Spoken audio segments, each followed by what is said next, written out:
Bonjour ou bonsoir à vous tous. Merci de me retrouver pour ce podcast présentant quelques éléments de la nouvelle lune et en comparaison. J'ai trouvé intéressant de faire correspondre le thème, le supposé thème natal du président chinois qui vient, au moment de cette nouvelle lune, faire son petit périple, son parcours, non pas de santé, mais un parcours, une tournée. J'ai envie de dire de contrôle, de vérification, pour voir si, et d'encouragement. Voilà comment je qualifierais sa visite, puisqu'il commence par la France. Il va visiter les pays européens. Il vient, je pense, non seulement donner le ton, mais en même temps certifier que si les devoirs ont été bien faits, il y aura certainement quelques récompenses. On peut l'envisager comme ça. C'est une possibilité. Maintenant, il y en a certainement d'autres. Il y a d'autres niveaux de lecture et d'autres interprétations qui n'ont rien à voir avec l'astrologie, qui sont purement géopolitiques ou tout simplement des ressentis. Moi, je vous livre les miens par rapport à ce que je vois des aspects planétaires, aussi bien de la nouvelle lune que et des aspects qu'on connaît tous depuis tous ces transits précédents, et du thème de ce monsieur qui serait né donc le 15 juin à 22 heures dans une province chinoise de Pékin. Voilà ce que j'ai pu trouver. Et ce thème-là, avec toutes les précautions qui s'imposent, bien sûr, hein, nous donne quand même un ascendant à 29 degrés du Capricorne, ce qui n'est absolument pas idiot de considérer compte tenu de ce que nous vivons actuellement. Parce que vous le savez, Pluton est en train d'opérer son dernier passage, sa dernière œuvre en Capricorne pour finir le travail qu'il a à faire dans ce signe, sur tout ce qui peut être construction et déconstruction des structures anciennes pour établir de nouvelles. Et aussi bien si nous, à notre niveau, nous sommes en profonde remise en question, les États le sont aussi, les nations le sont aussi, les organisations et leur fonctionnement et ce qu'elles mettent en place, leurs politiques à pied d'œuvre, sont aussi bousculées, transformées, modifiées, de manière à viser peut-être une nouvelle étape de leur planification. Voilà comment je dirais ce dernier transit de Pluton en Capricorne qui vient pour le coup euh, donner une impulsion supplémentaire à ce président puisqu'il bénéficie d'un ascendant au 29e degré il bénéficie aussi d'une maison 1, de tout un ascendant sur le signe du Verseau et bien entamé sur le signe des Poissons. Donc c'est quelqu'un qui va nous accompagner et dont le pouvoir qui va être mis en œuvre va être de plus en plus prégnant et plus fort puisqu'il va l'accompagner sur sa personnalité. Pluton, le transit de Pluton est à prendre avec toute son importance. Or, dans le thème natal de ce monsieur, il y a un Pluton dans l'axe Lion-Verseau. Pluton est en Lion dans la maison 7. Donc c'est quelqu'un qui sait, on l'a compris, donner une forme d'emprise, qui sait exercer une forme de pouvoir sur l'autre et sur les autres et qui sait exercer son autorité. Même si cela est par la force et par la contrainte, il sait s'imposer. Voilà. Donc nous l'avons compris. Vous avez aussi également donc à comprendre que le transit qui va venir s'opposer à lui au cours des années qui viennent va réveiller, réactiver, donner une tension en tous les cas entre ce Pluton de naissance et ce Pluton de transit. Donc les choses ne vont peut-être pas se passer sur le long terme comme il l'aurait souhaité. Il se peut qu'il se confronte à une forme de rébellion aussi bien dans ses considérations personnelles qui risquent de changer et qui risquent peut-être de se confronter à de nouvelles formes d'exercice du pouvoir. On peut y associer peut-être des outils tels que l'intelligence artificielle ou des outils tels que d'autres formes on va dire, supraterrestres, pour ne pas dire un autre mot. Voilà, tout est envisageable avec ce Pluton qui va transiter en Verseau sur son ascendant. En tous les cas, nous avons la position au 2 mai et nous sommes aujourd'hui le 4, le 5 pour entendre ce podcast. Nous sommes depuis le 2 mai dans une position de retour en arrière de Pluton dans le signe du Verseau et celui-ci parviendra pendant encore quelques mois à parcourir les 2 degrés du signe du Verseau pour arriver au 1er septembre à nouveau dans le signe du Capricorne. Donc entre le 1er septembre et le 11 octobre, où il va redevenir direct en Capricorne, il va transiter l'ascendant de ce président. C'est important parce que nous avons Pluton qui est une planète d'intensité, une planète de transformation, mais aussi de destruction, aussi d'emprise, de pouvoir, de manipulation et d'exercice comment dirais-je, d'exercice de la politique avec une toute-puissance. Et cette toute-puissance, dans le thème de ce président, elle est d'autant plus forte que le Soleil, qui est en maison 5, donc dans l'axe des maisons 11 de la politique et de la maison 5, donc de la création par rapport à la politique, peut-être un prolongement. Nous avons ce Soleil qui donne l'esprit en Gémeaux, certes, qui peut être aussi une forme d'immaturité quelque part, mais ce Soleil en Gémeaux, il est tout de suite éclairant d'un astéroïde qui est l'astéroïde transsaturnien qui s'appelle Zeus, qui est juste à 26 degrés, donc non, pardon, excusez-moi, c'est pas le Soleil qui est en conjonction avec cet astéroïde, c'est Pluton qui est en conjonction dans le signe du Lion avec Zeus. Donc c'est pour souligner le fait que l'importance de son Pluton natal est déjà à la base induit, je dirais encouragé par des idées supérieures aux autres, des idées de suprématie, de toute puissance sur les autres, comme s'il était lui-même le commandement des ordres divins, le commandant en chef de toutes les populations sur cette planète, et qu'il devait faire régner d'une main de maître une autorité qui ne laisserait pas son mot à dire à une quelconque opposition. On est sur ce type d'exercice de pouvoir. On le voit déjà par rapport à tout ce qu'il a pu faire endurer à certaines factions de son pays. Et il est de toute façon prédisposé à exercer ce pouvoir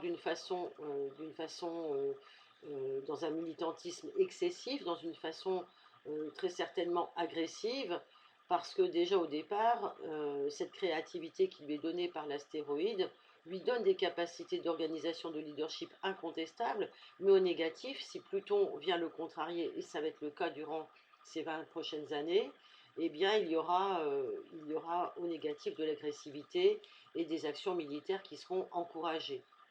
Le degré de Zeus, là, c'est un poignard à 2 tranchants et une faux qui sont plantés droit dans le sol. Ça donne le ton. Ça donne le ton de tous les outils dont qu'il peut utiliser pour mettre en exercice son pouvoir. Maintenant, dans le thème natal, nous avons la conjonction Saturne-Neptune qui est ici en mesure de la balance dans le signe de la maison 8, et Saturne est exalté ici, bien sûr, il est chez lui en exaltation, mais il est rétrograde.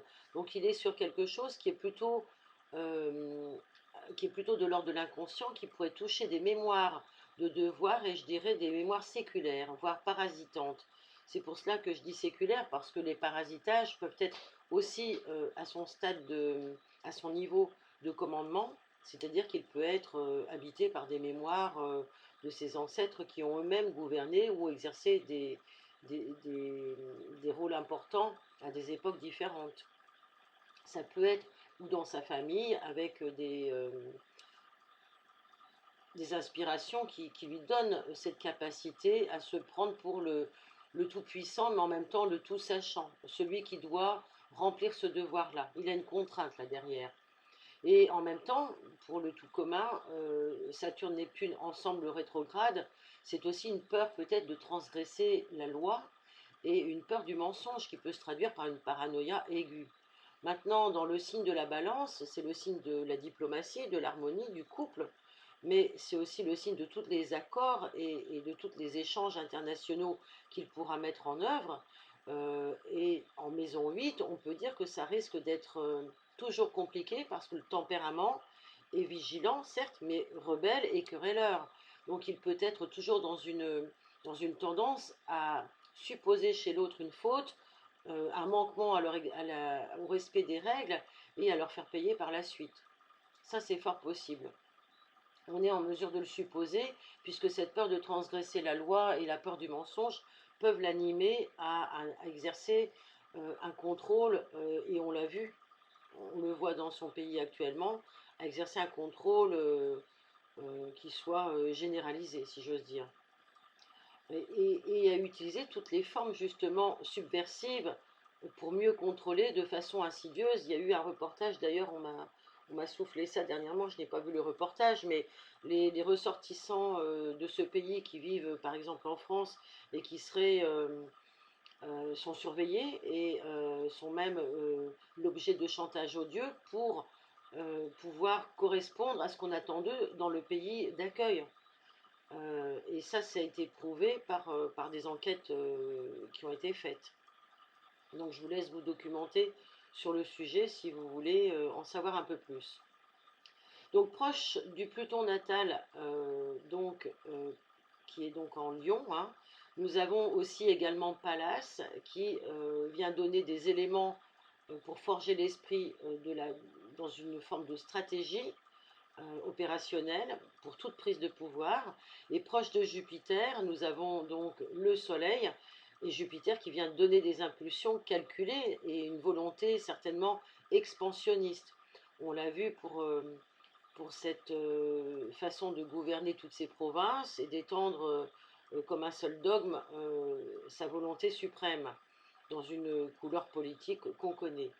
Donc, derrière cela, il y a quand même une volonté de calculer, pour moi, de colonisation déguisée, et celle-ci s'étend à nos pays aujourd'hui, puisque sous la férule de certaines planifications, on va dire, cachées ou en toile de fond, qui ne seraient pas, comment dirais-je, forcément visibles et mise en vitrine, il y a quand même une influence, et c'est pour ça qu'aujourd'hui sa tournée commence par la France. Je pense qu'il y a certainement du vrai dans le reportage qui a été diffusé sur la chaîne Géopolitique Profonde, où il y a eu des témoignages et des enquêtes sur des réseaux, des fonctionnements parallèles, en fait, des politiques parallèles, des fonctionnements parallèles. Et ce que nous avons à voir, nous, en tant que citoyens, sont des choses qui sont totalement de la vitrine. Mais il y a le back-office. Et dans le back-office, visiblement, ce sont des choses terribles. Voilà, donc bon, je ferme la parenthèse par rapport à ça pour ne pas m'éloigner quand même de l'étude que je souhaiterais vous transmettre. Donc, notons aussi que Pluton, qui est en transit et qui va transiter dans le Verseau pendant toutes ces années, ces 20 prochaines années, va, donc d'ici quelques temps, je n'ai pas la date exacte, il faudrait regarder les éphémérides, mais va faire un carré avec sa Vénus natale. Et Vénus est aussi maître de sa maison neuve, donc des accords, voyez. Donc il est à présumer dès aujourd'hui, et c'est pour ça que cette nouvelle lune est importante, puisque il y a des choses qui vont se décider pendant cette période et pendant ces voyages. Mais ce qu'il faut comprendre, c'est que dans le temps, ces accords ne tiendront pas. Ils seront rompus, parce qu'il trouvera très certainement à redire ou à attirer à lui, j'ai envie de dire, des formes de trahison, des formes de duplicité, des formes d'illusion, toutes ces choses qui sont de l'ordre de Neptune et de Saturne qui vont amener une frustration chez lui et certainement aussi une colère et qui lui permettront de prendre peut-être des décisions brutales et des mesures restrictives violentes. On a quand même un Mercure conjoint à Uranus dans la maison du peuple et de la nation et du foyer aussi, hein, dans la maison du cancer. Les décisions et la façon de penser peut être totalement tranchante, radicale, catégorique, et se faire sans aucun scrupule et sans aucun état d'âme, malgré, toujours nous devons le rappeler, malgré une présentation très soft, très américanisée. On le voit avec le mariage, son second mariage d'ailleurs. Il s'est marié avec la vedette la plus connue de tous les foyers chinois, la chanteuse qui fait des tournées internationales, qui est la presse la qualifie de Catherine Deneuve de ce pays. Bref, peu importe, elle est très belle cette femme et elle correspond tout à fait à l'équilibre féminin-masculin qui est donné en pâture à la presse mondiale et à la presse locale. Voilà, donc on déséquilibre ça à l'américaine, un peu comme le couple président Clinton, etc., ou d'autres encore avant lui. Mais tout parallèlement, dans le pouvoir qui s'exerce, il y a quand même, donc à observer ce Pluton de transit qui va rompre les accords avec l'étranger, puisque il y aura donc une rupture avec Vénus qui est maître de maison neuve, ça concerne l'étranger. Mais il faut savoir aussi que tout pendant son mandat, ce personnage a su, et on peut le retrouver facilement dans son thème, inclure dans ses actions politiques et dans ses applications une augmentation de la censure et qu'il est bien et de la surveillance de masse, qu'il est bien au courant, bien au fait grâce à l'intelligence artificielle de pouvoir contrôler le moindre de ses citoyens. Il y a là, vous l'avez compris, une détérioration complète, voire une abnégation, une façon de non-obstanter les droits de l'homme, et notamment, on le voit encore aujourd'hui, par l'internement d'1 million de Ouïghours. Bon, voilà, et beaucoup d'observateurs parlent d'un génocide, hein, c'est pas que des camps de redressement. Alors c'est quand même à rapprocher des décisions qui sont prises, parce que vous voyez, les idées, elles viennent pas toutes seules, hein. Il y a des attentats terroristes individualisés, c'est-à-dire des actes criminels ponctuels en France. Il n'y a plus de possibilité de réfréner cela. Donc la solution, on va dire, la plus pratique qui serait amenée dans les jours et mois qui viennent par le gouvernement français serait peut-être de prendre exemple sur les bons conseils qu'on va pouvoir lui donner en matière de sécurité nationale, avec bien sûr la nécessité bien toute fabriquée d'imposer un leadership, d'imposer une solution radicale en créant des unités de, des écoles de redressement, des choses comme ça. Alors qu'avant, on avait le service militaire, on avait d'autres choses qui fonctionnaient très bien, enfin voilà, et puis quand on donnait les moyens aux policiers et aux parents, ça se passait bien. Maintenant, on est dans une toute autre forme de déconstruction, hein, ou de construction, et en appuyant sur les réformes économiques et sociales, eh bien, on peut aussi se dire que pour faire passer les choses, il faut moderniser la surveillance et faire passer ça sur la sécurité. C'est le même principe que pour le climat. On est sur les mêmes fonctionnements. On va créer un problème ou tourner autour d'un problème, en fait, en donnant une réponse qui va être juste une réponse d'apparat.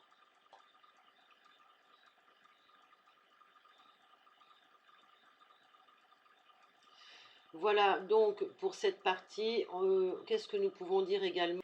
Oui, alors c'est amusant parce que cette nouvelle lune, elle présente un milieu de ciel en Capricorne. Donc on est en train, les yeux du monde sont rivés sur cette visite en France, qui est quand même juste avant les Jeux Olympiques. Voilà, c'est une petite flamme qui vient se transmettre de main à main, avec des mains d'allégeance, on va dire, hein, qui sont données, des poignées d'allégeance, mais qui rappellent à l'ordre en même temps, afin que personne n'oublie qui le nourrit, hein, ou qui nourrit ses intérêts. Voilà, ça peut être aussi pris comme ça. Au niveau de la carte de la nouvelle lune, nous avons donc un ascendant bélier sur cette nouvelle lune, donc ça nous donne toute l'importance des actes de violence que nous voyons maintenant et des décisions qui vont être prises en réponse à ces actes de violence. En tous les cas, aujourd'hui, tout ce qui peut être mis en place aura forcément des répercussions plus tard, lorsqu'il y aura par exemple le passage de Mars en Cancer. Il faudra voir à quel moment ça va venir frapper et cogner. Mais ce sera simplement une conséquence de ce que nous aurons déjà mis en place aujourd'hui. Donc les réponses, nous les avons là. Elles sont devant nos yeux. Nous avons Vénus également qui est en transit dans le signe du Taureau, donc qui vient réveiller la Vénus natale de ce président. Mais dans son thème à ce président, il y a un carré avec la Lune. Donc on est sur quelque chose qui symbolise tout à fait son union, hein, puisque son union, elle est, comme je le disais tout à l'heure, elle est factice, c'est une union d'intérêt et d'ambition, euh, où chacun joue sa carte pour servir ses intérêts. Mais ça montre aussi là le désaccord avec le peuple et un certain déséquilibre. Et dans le déséquilibre, il y a quand même une harmonie parce qu'il y a une compensation. Et cette compensation, elle est dans l'exercice d'un pouvoir, on va dire, contre, à l'encontre de tous et qui ne tient compte d'aucune opposition. Voilà, ça pourrait être ça la compensation. Mais on peut retrouver ça par rapport au fait que ce soit quelqu'un qui déteste être contrarié intrinsèquement. Il a, avec sa conjonction Saturne-Neptune, entre autres, une sainte horreur peut-être inconsciente, mais liée à des mémoires d'handicap. Et pour lui, une nation ou une partie de son pays qui ne l'écoute pas ou qui ne va pas dans son sens, dans ce qu'il a décidé, c'est un handicap. Donc il ne va pas laisser passer ça parce que ça serait intolérable pour lui. Vous voyez, c'est ça qui peut être gênant dans ce genre de personnage politique, puisqu'il va mener une politique sans scrupules.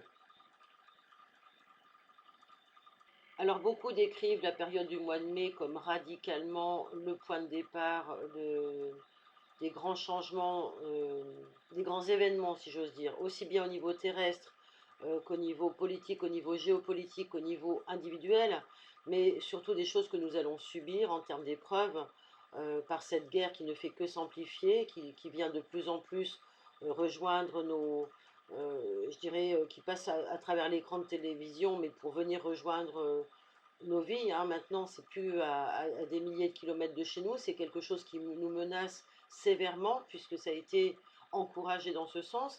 Et la période là qui s'annonce, avec la chaîne planétaire de Pluton se terminant par la conjonction Uranus-Jupiter, n'annonce rien de bon.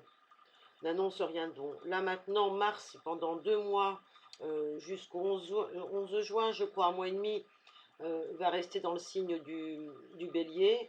Il va être énergisé. Euh, il va venir aussi nous proposer soit de nous individualiser, mais ça on l'a déjà dit, et de prendre nos décisions pour pouvoir soit nous défendre, soit combattre pour défendre notre autorité et notre souveraineté et encore notre identité nationale notamment. Et c'est pas que pour les Jeux Olympiques, hein, c'est l'identité nationale de notre nation, de notre pays. Soit il va nous inciter, nous provoquer pour entraîner en nous des feux qui ne demanderaient qu'à peut-être apprendre avec les poudres qui sont semées, vous voyez. C'est vraiment sur les chevaux de la colère qu'il ne faudra pas monter et il ne faudra pas répondre à la violence par la violence.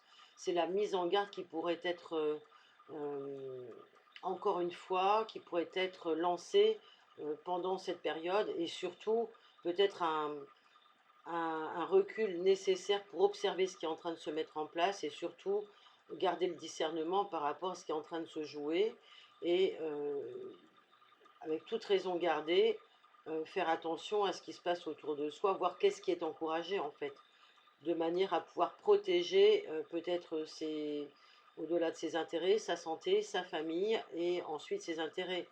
Voilà, c'est quelque chose qui peut être vu comme ça aujourd'hui.